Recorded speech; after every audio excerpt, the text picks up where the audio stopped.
In this video, we're looking at a college play that was recently featured on John Boy's YouTube channel and has started to spread across social media. We'll be discussing the relevant rules for NFHS baseball and how those relate and compare to NCAA and official baseball rules. After breaking down this play, we'll then dive into case plays to help understand how small changes to this play can make a big difference in the outcome. Hi everyone, I'm Patrick Farber with GHSA Baseball Umpire Development and Umpire Classroom, where we help umpires develop their knowledge and skills. If you're new here, be sure to subscribe to the channel, and you can find more umpire training videos and courses at umpireclassroom.com. To start, let's look at the play. We have the visitors batting in the top of the 11th with the bases loaded, 2 outs, and a 3-2 count. Immediately, this tells us that the runner will be moving on the pitch. So, as a plate umpire, we should have a feel for pressure coming down the third base line. Of course, on this play, the runner from third seems to take off early and head straight into home. Then, as he slides into home, he's hit by the pitch. To start, let's determine the status of the ball. Rule 5-1-1A. Ball becomes dead immediately when a pitch touches the batter or the batter's clothing, a runner. Easy enough. We know that as soon as the ball hits the runner, time will be called. So what do we do once time is called? For that, we go to Rule 8-3-1A. Each runner, other than the batter runner, who is governed by 8-1-2, is awarded one base when there's a balk or a pitch strikes a runner. This answer does not intuitively come to someone involved in baseball. It's weird, it's strange, it seemingly punishes the defense for something out of their control. Definitely a tough rule, which means it'll be even more fun when we get to explain it to the defensive coach, and possibly the most fun when we get to type it out in our ejection report. But ultimately, the rule here is the same across NFHS, NCAA, and OBR.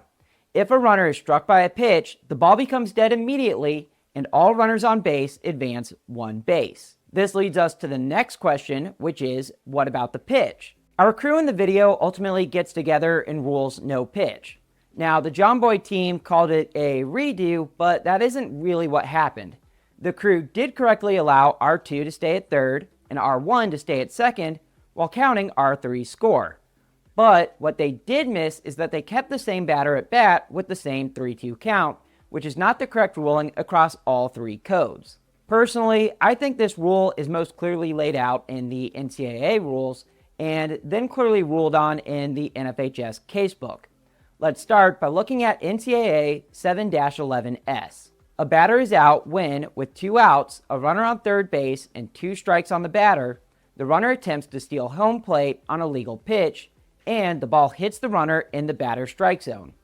The umpire shall call strike 3, the batter is out, the run shall not count.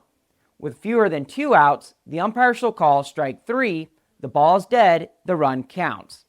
All other runners advance one base without liability to be put out. That's an interesting rule because it reads very much like an NFHS case play, and ultimately what they're trying to get at is true in all rule sets. If a pitch hits a runner, the pitch should be called a strike or a ball based on where it was relative to the strike zone. If the pitch ends up being a strike and strike 3, then the batter is going to be out. If it's the third out of the inning, no run score. If it's not the third out of the inning, all runners advance one base and the batter is out. Of course, the flip side of this is that if the pitch was not in the strike zone when it hits the runner, then the pitch will be counted as a ball. This NCAA rule is almost given in the exact same manner in NFHS casebook play 8.3.1 Situation A, which we'll cover in our case plays. Ultimately, the play in our video comes down to whether or not the plate umpire rules the pitch a ball or a strike when it struck the runner. Since this is bases loaded with 2 outs and a 3-2 count, then one of 2 options can occur. Option 1 is to call the pitch a strike. This will be the third strike of the at-bat and thus the third out of the inning.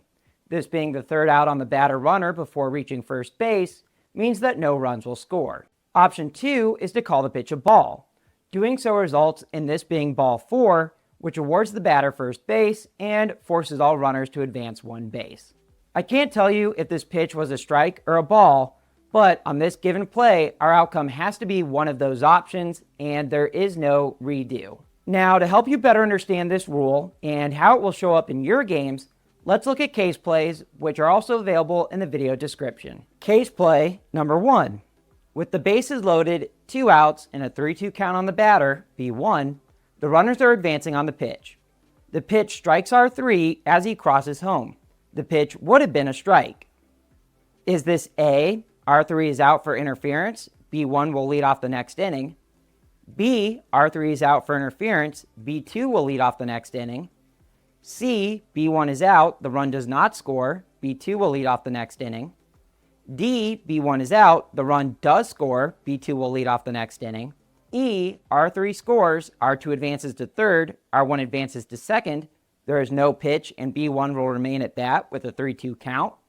Or F, R3 scores, R2 advances to third, R1 advances to second, B1 is awarded first. The correct answer here is C. Our batter is out because this pitch was strike 3. Since this was strike 3 and the third out is being made on the batter before he touches first, in this scenario, no runs are going to score, B1 is out, and B2 will be our next batter. Case play number 2. This is the same play, except the pitch would have been a ball. Is this A, R3 is out for interference, B1 will lead off the next inning? B, R3 is out for interference, B2 will lead off the next inning? C, B1 is out, the run does not score, B2 will lead off the next inning? D, B1 is out, the run does score, B2 will lead off the next inning? E, R3 scores, R2 advances to third, R1 advances to second, there is no pitch, and B1 will remain at bat with a 3-2 count. Or F, R3 scores, R2 advances to third, R1 advances to second, B1 is awarded first. The correct answer here is F. Since the pitch was not going to be a strike, it's a ball, and that results in ball 4 to the batter runner. That ball 4 is going to advance all runners 1 base. That said, if the count had been 2-2 and it was a ball, we're still advancing all the runners on base 1 base. So R3 will score, R2 gets third, R1 goes to second, and in both scenarios, the ball immediately becomes dead when it strikes the runner. Case play number 3. With the bases loaded, 1 out, and a 1-2 count on B1, R3 attempts to steal home. R2 and R1 do not attempt to steal. The pitch strikes R3 and would have been a strike. Is this A, R3 is out for interference, no pitch, R2 and R1 remain at second and first? B, R3 is out for interference, B1 strikes out, R2 and R1 remain at second and first? C, R3 scores, R2 advances to third, R1 advances to second, B1 is out? D, R3 scores, R2 and R1 remain at their bases, they were not attempting to advance, B1 is out? E, R3 scores, R2 and R1 remain at their bases, they were not attempting to advance, B1 is still at bat with a 1-2 count. The correct answer here is C. This play comes directly from the NFHS casebook, and the ruling is that our batter is going to be out on the third strike. Since the runner was hit by a pitched ball, we have an immediate dead ball, and all runners are awarded 1 base. Case play number 4. With the bases loaded, 1 out, and a 1-1 count on B1, R3 attempts to steal home. R2 and R1 do not attempt to steal.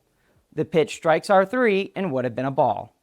Is this A, R3 is out for interference, no pitch, R2 and R1 remain at second and first?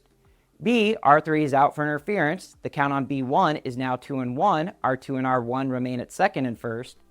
C, R3 scores, the count is now 1-1, R2 and R1 remain at second and first? D, R3 scores, the count is now 2-1, R2 and R1 remain at second and first? E, R3 scores, the count is now 2-1, R2 and R1 advance to third and second. The correct answer here is E. The pitch is going to count as a ball since it was not going to go through the strike zone, changing the count to 2-1. Then, because we have a runner struck by a pitch, it's an immediate dead ball, and all runners on base are awarded 1 base, scoring R3 and moving R2 to third and moving R1 to second. So there you have it, our review of pitched balls hitting runners. If you found this video helpful, be sure to subscribe to our channel and check out our website at umpireclassroom.com.